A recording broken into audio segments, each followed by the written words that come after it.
na ta. Okay na. Sige. Okay, so ngayon, I am now inviting you to the Goshen where I am going. So marami kang pagpipilian. Sino ang gusto mong Goshen? Sino ang gusto mong mag-invite sa'yo sa Goshen? Pwede yung mga churches ninyo. By the way, hindi ako nagpapalipat sa inyo sa inyong simbahan. Stay where you are, no? Kasi magkakatampuhan pa yan pag nagpapalit kayo ng religion. So, hindi naman kasi importante yon. Ang importante yung ating espiritu. So, ngayon, tingnan nyo kung sino nagdi-discuss ng Goshen. Sino ang nagdi-discuss ng saan tayo papunta habang hinihintay natin yung tinatawag or kinatatakutan nating end of the world na nasa Revelation. So, ako, alam ko kung saan, no? So, since alam ko na ito yon, ini-invite ko kayo, no? Okay, so madami-dami na rin ang naka-ready na nasa Goshen na ngayon na naghintay. So, napakahirap for us. Marami ang nag-i-invite na nagdi-discuss ng sinasabi ko, maiyak-iyak sila, wala daw talagang nakikinig. wala, hindi nakakaintindi. Okay, so ako na magdi-discuss sa inyo and try nyo talaga intindihin. Kung hindi nyo intindihin, ulitin nyo hanggang maintindihan nyo. And then, pwede nyo siyang i-compare sa iba kung nagpe-prepare din ng Goshen. Kung ang simbahan nyo ba ay nagpe-prepare ng Goshen or pare-pareho pa rin ang sinasabi na maging mabait, maging, wag magnakaw, wag lalaki o mambabae. Ganun pa rin ba tayo? Sa akin, wala na. Ito na, shortcut na siya. Shortcut na sa atin. So, pinakita ko na sa inyo ang first step sa pag-akyat natin sa Goshen, which is the spiritual Goshen, ibig sabihin, yung inyong mind and heart. Kaya sabi ko sa inyo, nasaan ba ang kingdom ni God? Nasa mind and heart ninyo. So, ano yung laman ng thought ninyo? Ang laman ba ay yung tungkol sa mga utang ninyo, mga minamahal ninyong tao, yung paglalas nyo for beautiful dresses, beautiful bags, mga alahas, no? Ano pa? Saan pa ba nakafocus ang inyong utak? So, ganun. So, ngayon, dito ako para invite sa inyo para ang utak nyo, i-ready ko ang utak nyo, yung mind and heart ninyo, papunta sa Goshen. Kasi this is heart and mind. So, pag ikaw ay doon ka pa rin sa mga pagpapaganda, pagpapaipon ng mga alahas, then, hindi pa naka-ready. But darating ang panahon, no? So, mag-pray tayo. Pagpadami na tayo ng pagdami, kaya na natin, ang tawag na sa atin, mga ilaw tayo. Mailawan na natin sila para maintindihan na lahat. Okay, so ang sabi ko, first step is repent. Hindi natin naintindihan, sa Katoliko nga, ang repent, magkumpisal sa pari eh. So, yan yung ginagawa natin before. Pero hindi pala, and this I've learned from Pastor Kiboloy, no? Hindi ko naman pwedeng iba ang nagturo, siya talaga ang nagturo. Which, naituturo ko na rin sa inyo ngayon. Pero, mas magandang sabi ko, pakinggan nyo siya, na ang dates na later mahiling natin sa kanilang SMNI, na ipakita yung April and May 2013 na mga messages ni Pastor kasi kompleto yon. Doon, kinuwento niya yung pinagdaanan niya para makuha niya itong the gospel of repentance, para makita to. Kasi the best talaga to. So, kunyari, Doktora, marami na ba yung mga nandito? Oo. Karamihan masasabi ko pa rin, dito sila nanggaling. Kasi kami nagturo eh. So, kung kami nagturo, edi galing dito. So far, may mga meron na rin na dumiretso. Pero dumaan pa rin, pinaintindi ko pa rin. Okay? So, ang first step ay mag-repent, tanggalin lahat ang pride, lust, anger, greed, envy, covetousness, and sloth. At ito, sinasabing tinatawag ka na para alisin to kung ikaw ay nagsasuffer. Hindi ito nakukuha ng ganun lang kadali. So, sa suffering to dinadaan ng God. So, makita mo, ay, wala kang makain, wala kang parang chinichismis ka, or na-aksidente ka, or yung family nagkakasakit. Those are calling, no? So, titingnan mo dito, ano ba ang nagawa ko, God, no? So, kung may nakita kang meron kang hindi nagawa, ayusin mo na siya. Hanggang sa lalabas na yung tunay na ikaw, na anak ng Diyos, love, joy, peace, kindness, gentleness, long-suffering, temperance, meekness, faith. Ito ay tinuturo sa atin matagal na ng Life in the Spirit seminar.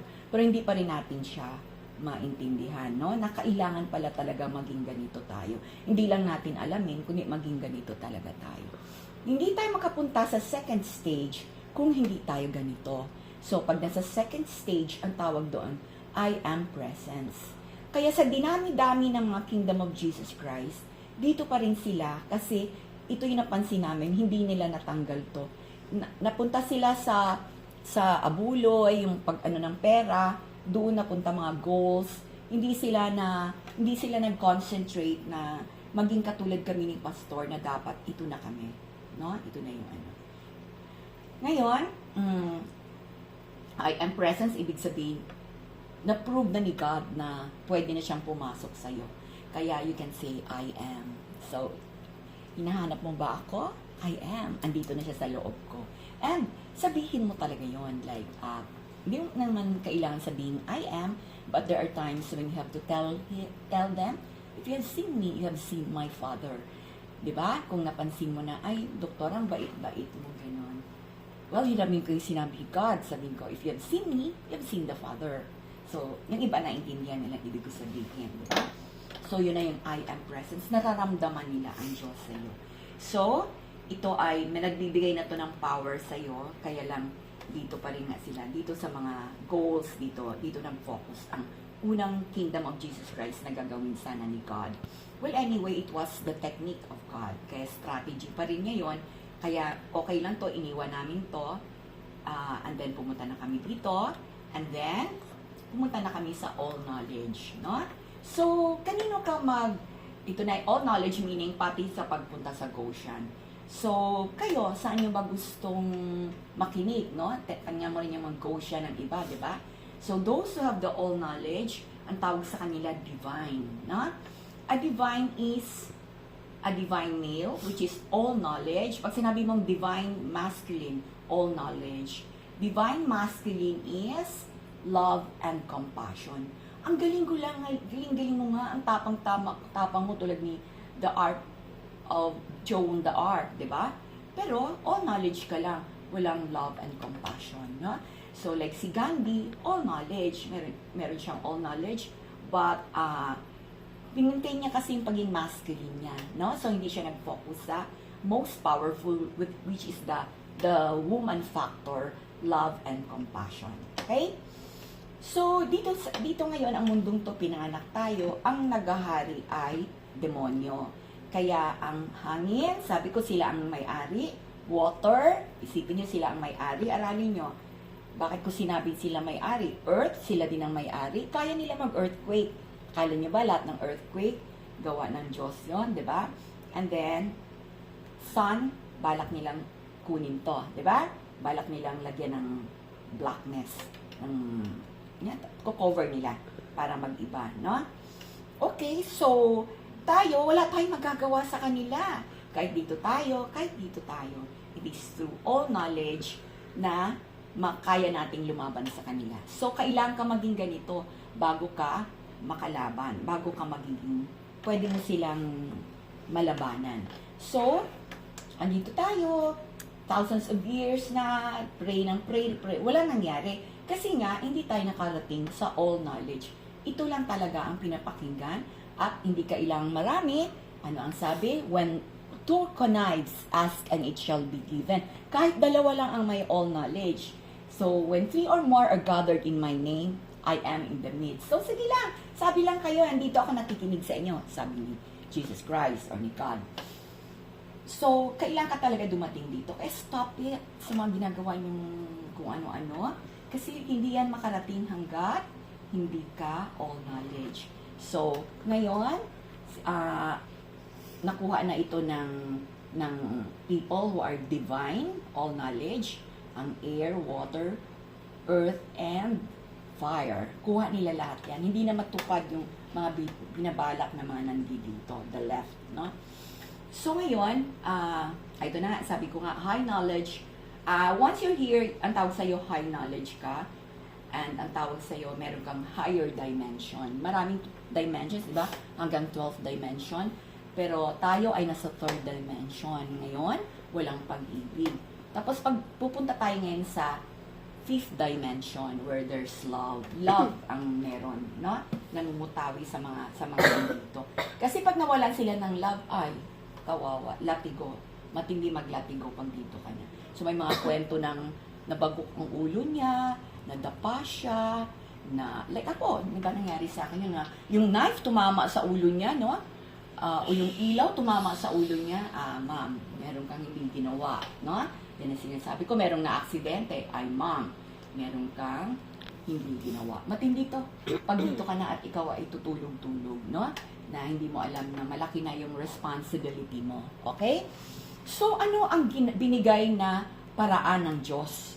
Hindi yung yung pagpe-pray. Ang unang tinuro ay yung tinatawag na fractals. So, ang istorya nito, merong isa sa amin na naginip siya ng parang, lumipad siya hanggang langit. Then, pumasok siya sa spiral, yung parang spiral ng notebook. Nagkulay copper daw. So, pumasok siya doon, then biglang, pak, black. Hindi namin naintindihan yun ngayon. So, actually, more than 1 year bago namin sabi nila, ay, siguro, hindi ka pa malinis, hindi ka pa all knowledge, kaya yun ang napanaginipan mo. So, lagi kaming nahuhunt nitong spiral na to, no? Na ito, hindi namin alam paano yan siya, anong meaning yan.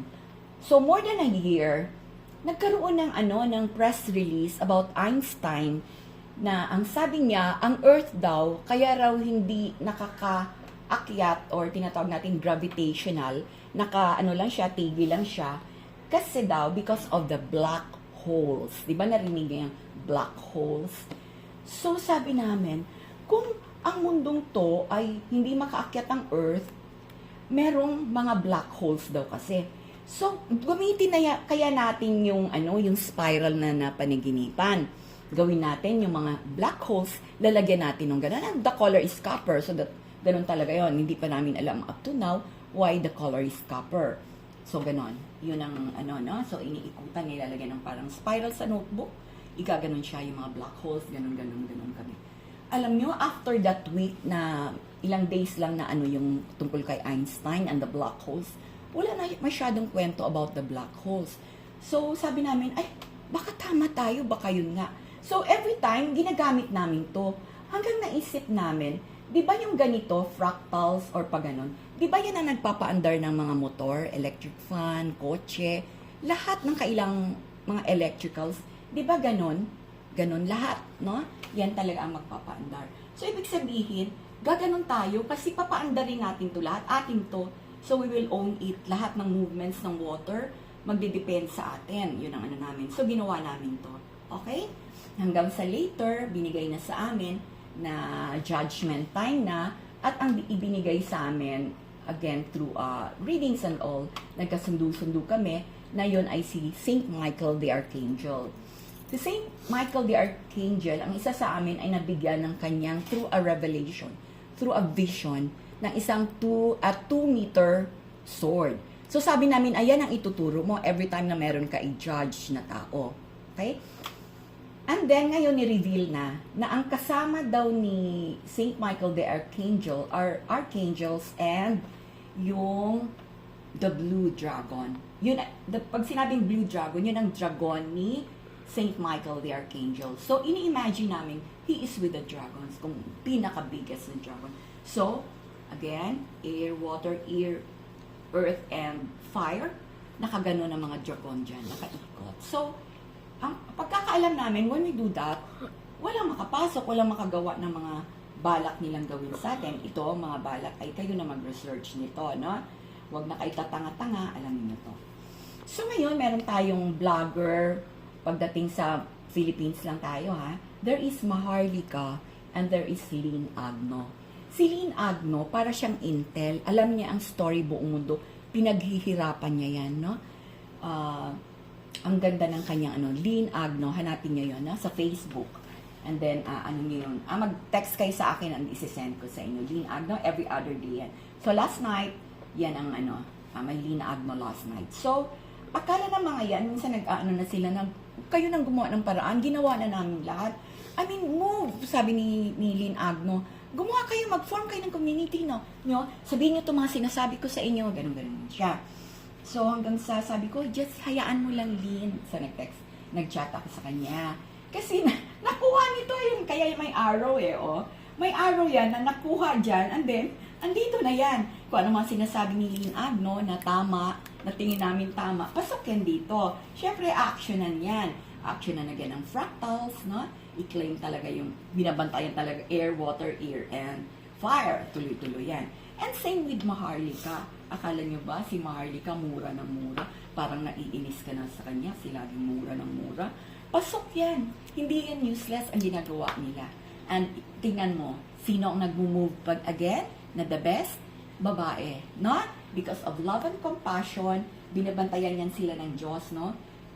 They were born para maging ganon.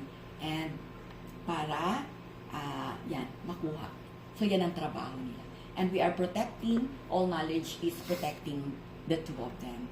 And kung sino yung nakikita namin, no, na nasa ano, na medyo all knowledge, medyo mataas, medyo nasa ganito siya.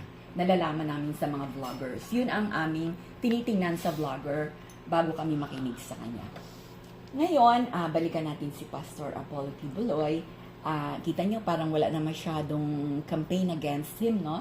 Then may nakita ko yung hanapin yung Verana Files.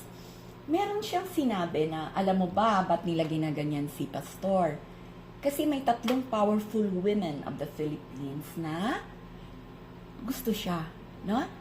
Kaya sinabi ko sa inyo, hindi pala ano yung sinabi ko sa inyo na when you see Pastor sa personal, magkaka-crush kayo. Walang hindi magkaka-crush sa kanya. Kahit little children, no? Siniraan siya, pero makita mo, hindi niya masyadong pinatulan yon, di ba? Kasi ganun talaga ang mangyayari.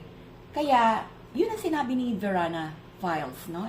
You listen to that na, there were 3 powerful women na parang tinurn down po yata sila ni Pastor, and they were not treated na parang may gusto si Pastor sa kanila. Alam mo naman mga lalaki, di ba? Lalo na pag powerful ang babae, nandun yung mga pag-flirt-flirt, but not with Pastor. Serious siya kasi sa work niya. So, ganun yung lumabas. And try to see kung ano yun. Basta kami, dito kami, stick kami sa istorya. So, basta pinipray namin siya na ano siya sa kanyang role, tuloy-tuloy lang. So, mayroon role siya, mayroong role si Maharlika, mayroong role si Lynn Agno.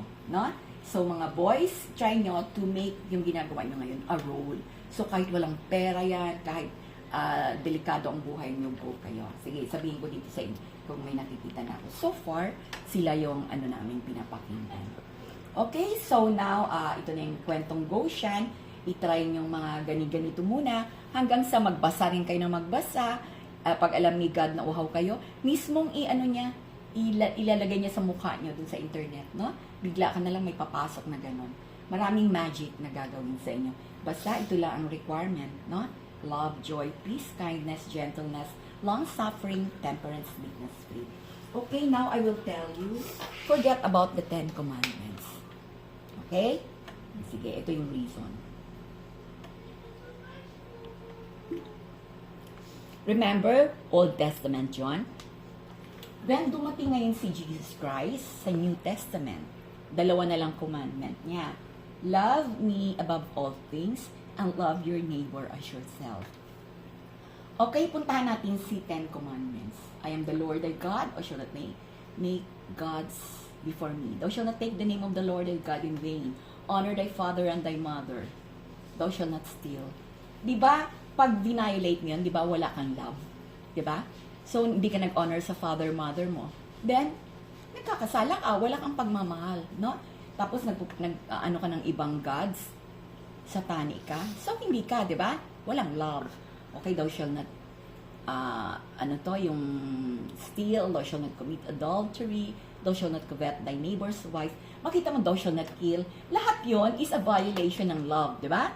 So, pasok pa rin siya sa love God above all things and love your neighbor as yourself. So, ganun lang siya. Yun lang anuhin mo, hindi mo na kailangang isa-isahin pa yon, no? Check ka. Tapos pag punta ka sa priest, di ba?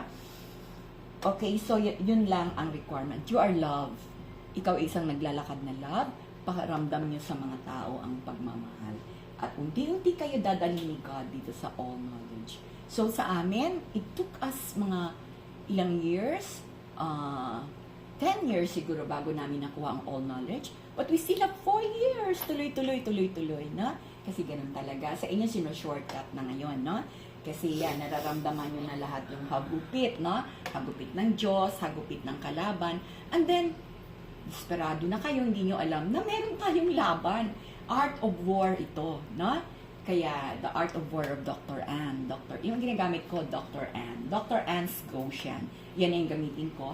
Kasi binabaliwala natin si Saint Anne, the Mama Mary, Mother of Mama Mary. So, ako, alam niyo man, love ko si Mama Mary. But by using Anne, maalala niyo naman yung mother niya na si Saint Anne, kay Dr. Anne ang ginagamit ko. Okay? So, meron din akong Art of War. Tingnan mo, you make your own Art of War. Tingnan mo, baka naman okay itong sa akin. Okay, just keep on listening, ha? Hindi ko naman siya in one sitting maibigay sa inyo. At mas maganda, meron kayong questions para maklaro ko dito. Every time may session tayo on To the Goshen with Dr. Ann. Di ba? Okay, so ganun ha. Hindi ko na to. Bahala kayo. Listen to others kung meron din silang Goshen. But this is the Goshen where I am going. So now, where am I? I am in the Goshen. Okay? Waiting na anytime. Making commands. No? So, ayaw mong bang ganito ka? You make commands, no?